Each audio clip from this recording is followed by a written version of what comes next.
Նրա Եվրոպամետ խաղալու խաղը, եթե ոչ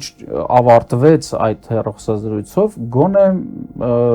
մեծ չափով ուրեմն անկում ապրեց, որովհետև արդեն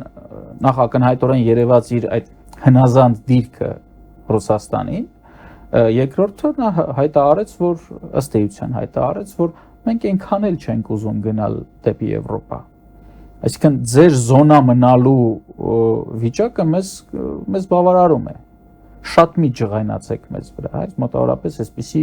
տեքստ էր, իհարկե մեզ բոլորիս համար դա նսեմացուցիչ տեքստ էր, իհարկե մենք չէինք ուզենա, որ մեր երկրի ղեկավար կոչեցյալը այդպես վիզը ծռած խոսեր որևիցե պետության ղեկավարի հետ, բայց այս ամեն ինչը իհարկե տեսնում են նաև եվրոպացիները եւ մյուս պետությունները։ Այդ աճպարարությունը այս մարդու մոտ շատ լավ ստացվում է, բոլոր կողմերին խաբելով։ Այստեղ խնդիր կա, շատ լավ չի ստացվում, ստացվում է որոշակիորեն։ Հա, ստացվում է, բայց քանի որ շատ լավ չի ստացվում, առաջանում են խնդիրներ նաև այդ հարաբերությունների մեջ, Եվրոպայի հետ հարաբերությունների մեջ, Ռուսաստանի հետ, Իրանի հետ հարաբերությունների մեջ, եւ երբ որ աճպարարությունը հասնի մի կետի, որ այլևս չանցնի,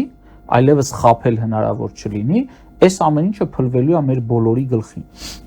Այդ խնդիրները, որոնք կուտակվում են տարիների ընթացքում, այդ խնդիրները չեն լուծվում։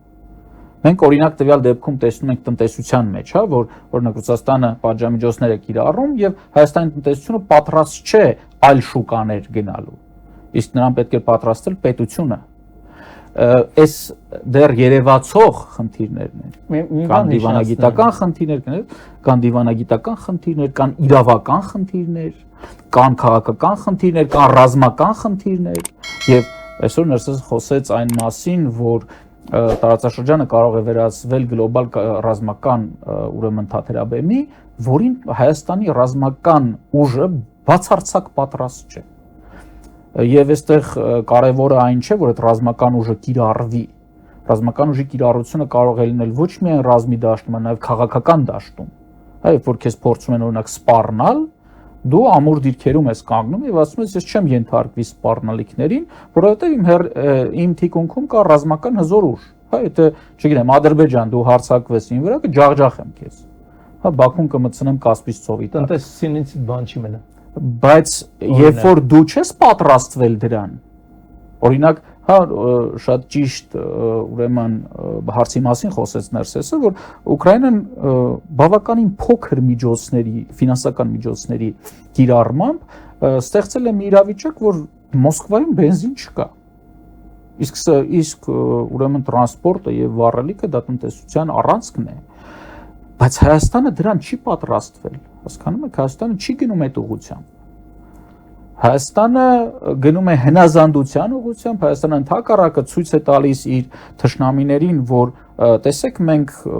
ուրեմն ձեռք ենք բերում միայն պաշտպանական բնույթի սպառազինություն,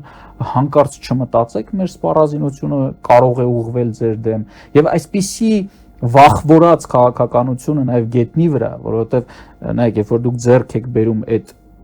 զինատեսակը, դրա համար ինչ-որ ժամանակ է պետք, հետո դու պիտի պատրաստես քո զորքին եւ այլն եւ այլն։ Սա պետք է անել նախապես, մինչեւ որ հասնի այն վիճակը, որ քեզ կսպառնան։